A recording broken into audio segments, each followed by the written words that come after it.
नमस्कार, Keshav school online classes में आपका स्वागत है। आज मैं आपके लिए क्रिया टॉपिक लेकर आया हूँ। क्रिया टॉपिक में कौन सा पार्ट 2 लेकर आया हूँ। क्रिया का टॉपिक 1 अपन ने कल पढ़ा था। आज मैं टॉपिक दूसरा लेकर आया हूँ, जिसमें आज हम पढ़ेंगे क्रिया के भेद। क्रिया के भेद पढ़ेंगे आज। तो ये मैंने कल भी बताया था आपको, क्रम के आधार पर और व्युत्पत्ति के आधार पर कल भी बताया था। कल हमने क्रिया की परिभाषा भी पढ़ी थी।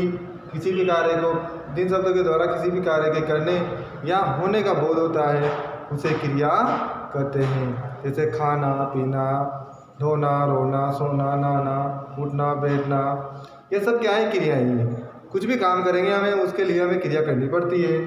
तो जैसे नहाएंगे, धोएंगे, सोएंगे, खाएंगे, पिएंगे, तो इसके लिए हमें क्रिया करनी पड़ेगी। कोई भी काम हो उसके लिए हमें कार्य करना ही पड़ता है। तो हमें पढ़ने के लिए भी क्रिया करनी पड़ती है, क्योंकि हम कोई भी पुस्तक उठा के पढ़ेंगे तभी तो क्रिया होगी। अगर हम उसको उठा के देखेंगे नहीं तो क्रिया कैसे होगी? काम कैसे होगा? पढ़ाई कैसे होगी? तो किसी भी कार्य को करने के लिए हमें कार्य करना ही पड़ता है। आगे को हम कल हमने ये पढ़ा था, आज हम पढ़ते हैं क्रिया के भेद। मैंने एक चीज़ और बताई थी आपको, क्रिया एक विकारी शब्द है।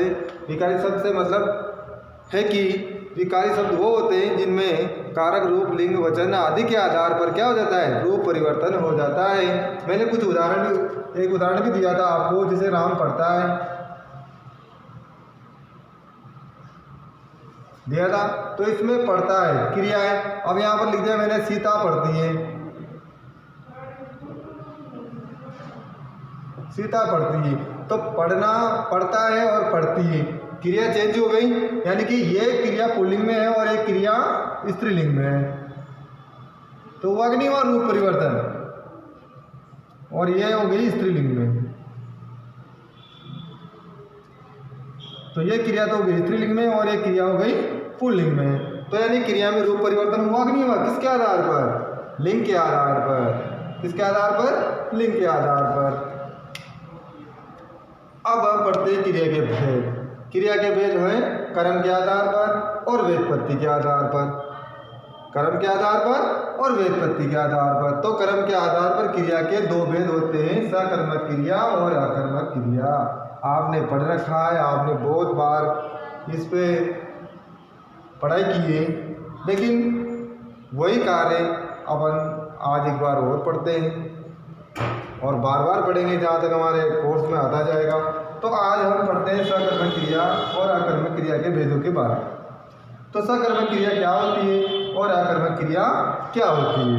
तो सकर्मक क्रिया क्या होती है?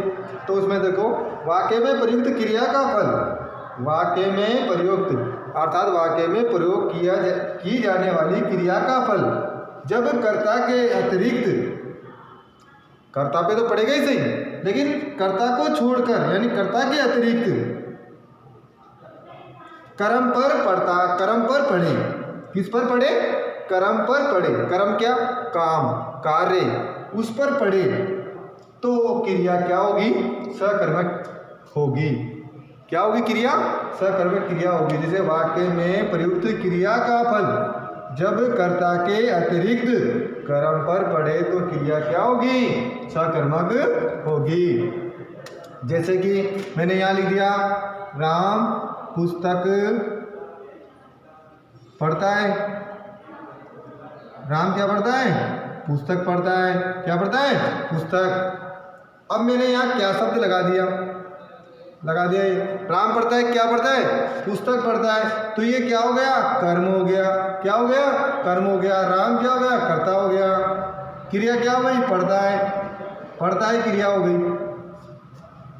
तो कर्ता तो गया राम, क्रिया हो गई पढ़ता है, और कर्म पुस्तक क्या पढ़ता है? वह पुस्तक पढ़ता है, वही उसका कार्य है पुस्तक पढ़ना। तो पुस्तक पढ़ता है तो ये उसका कर्म हो गया। जब वाक्य में कर्म है तो फिर कौन सी क्रिया हुई? सकर्मक क्रिया हुई। तो ये एक कौन सा वाक्य हो गया? सकर्मक वाक्य हो गया। मैंने यहाँ लिख दिया, एक उदाहरण वो लिख दिया, राम पढ़ता है। अब मैंने यहाँ क्या लगा दिया तो शब्द आया नहीं क्या, क्योंकि पता ही नहीं चल रहा राम क्या पढ़ता है, राम क्या खेलता है, राम क्या खाता है, राम कहाँ सोता है। तो इसमें क्या शब्द लगाने पर हमें कर्म नहीं मिला, हमारा आंसर नहीं आया, तो वाक्य कौन सा हो गया, अकर्मक हो गया। क्या हो गया, अकर्मक वाक्य हो गया। तो देखो अब हम पढ़ते हैं अकर्मक के बारे में। जहाँ तक मैं जानता हूँ ये सकर्मक आपके समझ में आ गया होगा, नहीं आया तो एक बार और देखो। सकर्मक क्रिया, वाक्य में प्रयुक्त क्रिया का फल जब कर्ता के अतिरिक्त कर्म पर पड़े तो क्रिया सकर्मक होती है। यानी कर्ता को छोड़ देगा, वो कर्ता को छोड़कर किस पे पड़े, कर्म पर। जैसे मैंने यहाँ बताया, यहाँ बता रखा है आपको, राम पुस्तक पढ़ता है। क्या पढ़ता है, पुस्तक पढ़ता है। पहला वाक्य और दूसरा वाक्य दोनों में दो उदाहरण दे रखे हैं मैंने। तो राम पुस्तक पढ़ता है, क्या पढ़ता है, यहाँ क्या लगा दिया अपन ने, क्या लगा दिया, क्या लगा दिया। तो राम पुस्तक पढ़ता है, राम क्या पढ़ता है, पुस्तक पढ़ता है। यानी कि ये कर्म है, कर्म आ गया, कर्म यानी कार्य आ गया। तो फिर राम पुस्तक पढ़ता है तो क्या पुस्तक यानी कर्म आ रहा है अपना, तो वाक्य कौन सा होगा, सकर्मक होगा। सीता फूल तोड़ती है, सीता क्या तोड़ती है, अब यहाँ भी क्या लगा दिया अपन ने, सीता तोड़ती है, क्या तोड़ती है, फूल तोड़ती है। यानी सीता फूल तोड़ती है, सीता क्या तोड़ती है, फूल तोड़ती है। तो फूल जो तोड़ना है उसका कार्य यही क्या है, कर्म है। क्या क्या कार्य है, कर्म है, फूल तोड़ना उसका कार्य है। तो क्या कर रही है, फूल तोड़ने का कार्य कर रही है, तो ये कर्म आ गया। तो वाक्य कौन सा होगा, सकर्मक वाक्य होगा।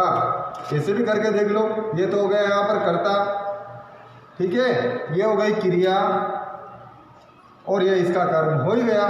तो कर्ता भी है, कर्म भी है और क्रिया भी है। और क्या शब्द लगाने पर हमें पता चल गया कि भाई क्रिया वाक्य कौन सा है, सकर्मक है या अकर्मक है। तो सीता फूल तोड़ती है, सीता क्या तोड़ती है, फूल तोड़ती है, फूल तोड़ने का काम कर रही है, तो ये कर्म हो गया इसका। कर्म होते ही वाक्य कौन सा हो गया, सकर्मक वाक्य हो गया। इसके बाद हम इसका दूसरा भेद पढ़ते हैं, अकर्मक क्रिया। क्या पढ़ते हैं, अकर्मक क्रिया। जब क्रिया का, इसकी परिभाषा है, जब क्रिया का फल कर्ता पर पड़ता है, किसके ऊपर पड़ता है, कर्ता के ऊपर पड़ता है, डायरेक्ट कर्ता के ऊपर पड़ जाता है। तो क्रिया मतलब जैसे मैंने यहाँ लिख दिया, राम पढ़ता है, राम पढ़ता है। अब राम क्या पढ़ता है, तो यानी आपने अपना शब्द भी लगाया, क्या या किसका। तो किसका तो भेद ही नहीं रहा है यहाँ पर, तो क्या राम क्या क्या पढ़ता है, पता ही नहीं चल रहा, आंसर ही नहीं आ रहा। तो वाक्य क्या हो गया, यानी ये इसमें दो ही करता रहेगा और क्रिया रहेगी, करता रहेगा और क्रिया रहेगी, कर्म तो रहेगा ही नहीं, क्योंकि अकर्मक में कर्म कहाँ से आएगा, नहीं आएगा। तो देखो इसमें कर्म नहीं है, तो राम केवल करता और पढ़ता है केवल क्रिया,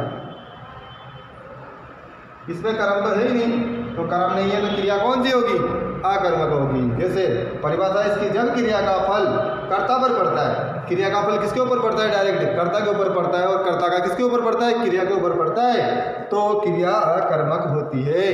क्रिया क्या होती है, अकर्मक होती है। यहाँ उदाहरण भी लिख रखा है मैंने, राम पढ़ता है, राम पढ़ता है, तो राम क्या हो गया, कर्ता, और क्रिया क्या हो गई, पढ़ता है। तो इसमें कर्म है कि नहीं है, नहीं है, तो क्रिया वाक्य कौन सा होगा, अकर्मक होगा, क्योंकि यहाँ पर अपन ने क्या शब्द लगाकर भी देख लिया, लेकिन यहाँ पर कर्म नहीं आ रहा है, तो फिर वाक्य कौन सा होगा, अकर्मक होगा। सीता तोड़ती है, क्या तोड़ती है, क्या लगा दिया, तो भी कर्म नहीं आ रहा, क्या तोड़ती है, पता ही नहीं है, जाने क्या तोड़ती है। तो सीता तोड़ती है, क्या तोड़ती है, पता नहीं है, तो यानी क्या शब्द लगाया, तो भी इसमें नहीं आ रहा, क्या कर्म नहीं आ रहा, तो ये भी वाक्य कौन सा होगा, अकर्मक होगा, क्योंकि कर्म का भी इसमें हमें पता ही नहीं चल रहा। राधा लिखती है, क्या लिखती है, अब पत्र लिखती है, किताब लिखती है, कॉपी में लिखती है, होमवर्क करती है, क्या करती है, इसका पता हमें नहीं चल रहा है, तो वाक्य क्या हो गया, अकर्मक हो गया, जिसमें हमें पता नहीं चल रहा, क्या शब्द लगाने पर भी आंसर नहीं आ रहा, तो कर्म भी नहीं आ रहा है, जिसमें कर्म नहीं है, तो वाक्य कौन सा होगा, अकर्मक होगा। तो राधा लिखती है, वाक्य आपसे पूछ लिया जाए वाक्य कौन सा है, तो आप बताओगे अकर्मक वाक्य है। तो मैं जहाँ तक समझता हूँ आपको सकर्मक और अकर्मक जो इनकी परिभाषा है और इनसे इनके भेद और ये दोनों कर्म के आधार पर इसके भेद हैं, तो ये दोनों आपके अच्छी तरह समझ में आ गए होंगे।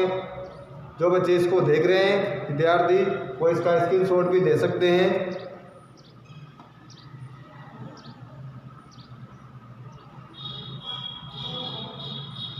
हाँ, आज मैं आपके लिए पार्ट 2 लेके आया था।